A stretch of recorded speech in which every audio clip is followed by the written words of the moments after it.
So I am an impressionist artist. That means that it's very loose. There's really no right or wrong. It's really fun. You can just be relaxed with it. And it gives a sense of fun, whimsical lines. So to start these florals, I'm going to be painting roses today that it's kind of, I'm calling it the spiral, the triangle spiral, if you will. So to start, use a pencil, and we're going to do in threes. I'm going to use the rule of threes and or fives. Those look good together. So you want to have an odd number so it gives your eye a place to move around and your eye isn't stagnant. So here we go with our triangle spirals.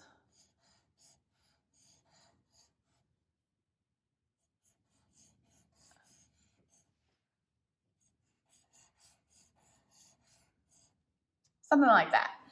So we've got our triangle spirals that are kind of rose-ish, and we are going to build those up into the acrylics.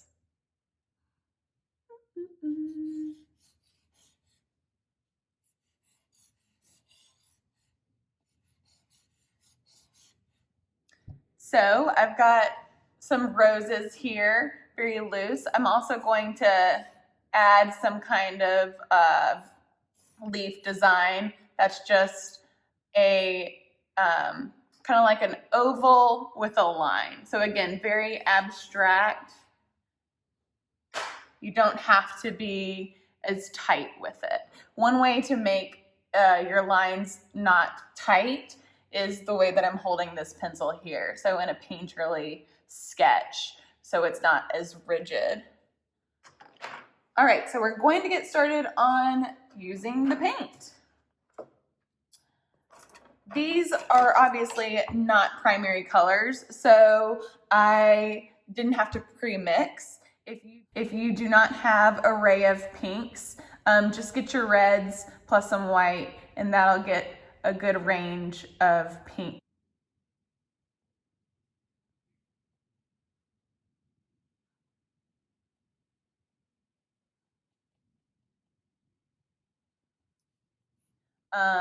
If you wanted to achieve something like this, that would be probably 2 parts red, 1 part blue.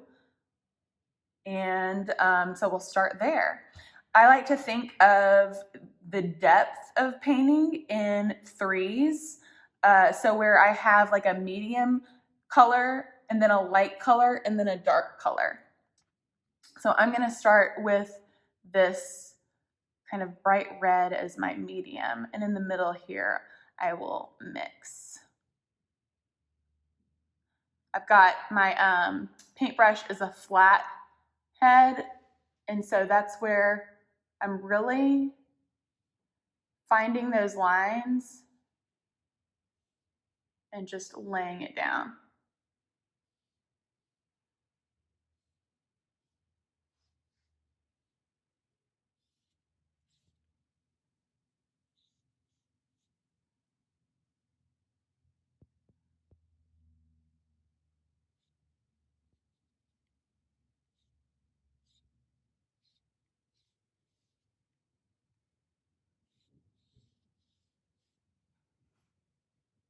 So now I'm adding some darker pinks, violets, and again, just having fun with it, filling in spaces. I balance that out on opposite sides.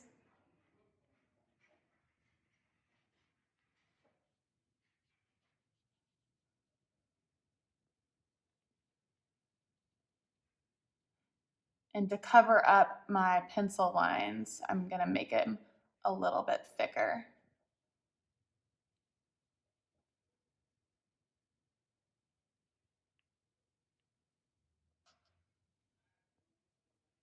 Rinsing my brush.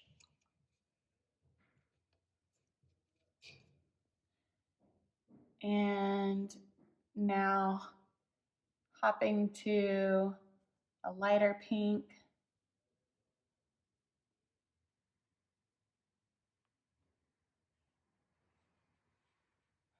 It's called the wet on wet technique. That's where you're really not letting things dry.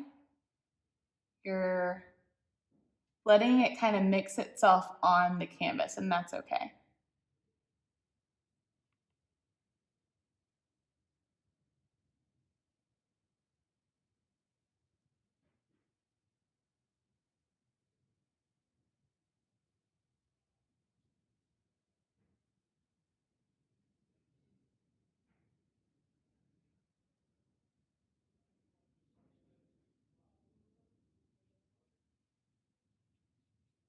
So I'm filling in the roses, and then I'm going to go back and get a smaller brush with some white and make a lighter pink a tint to highlight. Again, wet on wet.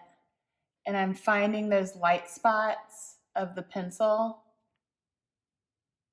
and covering that up.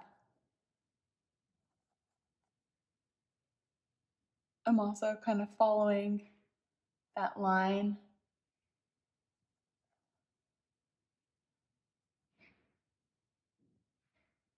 loosely.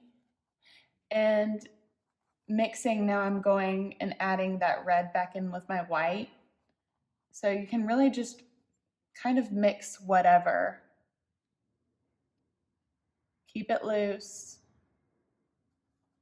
Makes it playful and fun.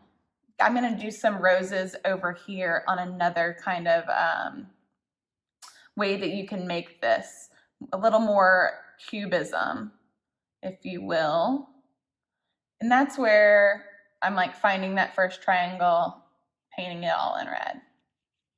You know what? I'm on my little brush here. I want to get my bigger brush.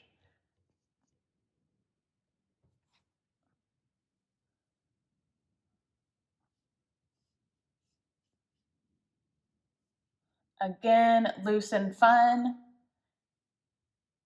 If you feel yourself like tensing up because it's not natural to you, just wiggle it out.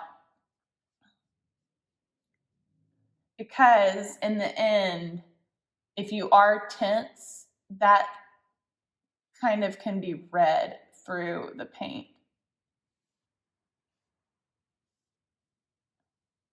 Going back to my pinks here, maybe getting some more white.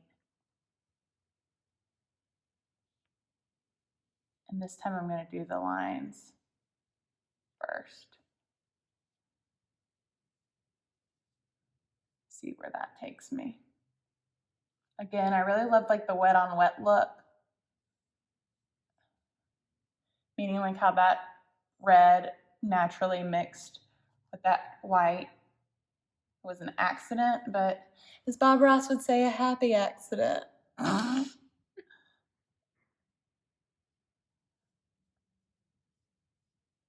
haven't really ever watched his stuff. Probably like when I was little on PBS, but maybe that. If you find yourself loving this, you could deep dive into something like that for a long, long while. Okay, so back to reds, making it a little bit lighter.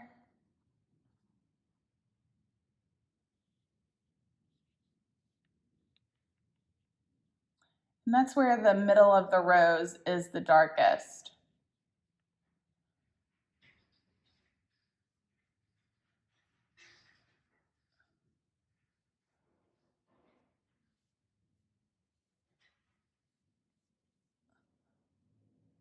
And then coming back,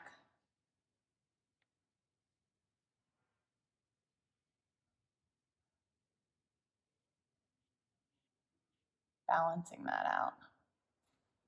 So you do have a range of, here's some dark up here. Gonna balance that with some dark down below. Okay, and for our leaves, I'm taking the middle green. Again, it can just be any green. Basically, you want to just have two or three different colors so that there is a little something going on. I think I'm actually going to add, I'm seeing that like just one here looks a little, one here to me feels good for some reason. It's like the balance of that and that, but this feels a little off, so I'm going to add a second one here. And that's just kind of doing like this oblong diamond oval shape.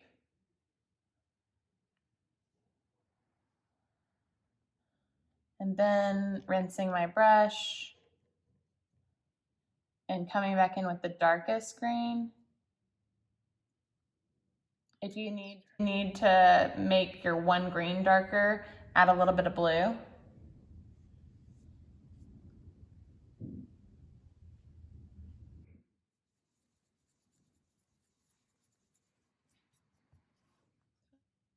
Again, very loose and abstract. And you know what? Now I'm thinking this is weird too, so I'm just going to go in and add three and three, have it balanced out.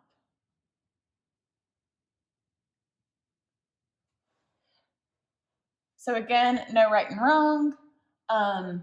Make it fun.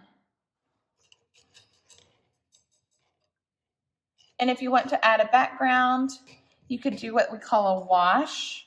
That's where it's just a lot of water.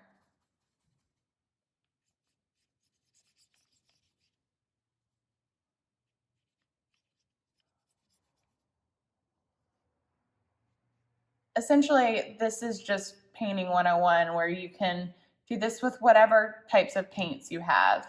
It can be watercolors, it can be gouaches, it can be, I typically work in oil paint, so I'm doing the same thought process with oils. Obviously, acrylics dry a lot faster so that you can get these greeting cards out the door to a loved one. And that is your 1, 2, 3 step process for floral greeting cards.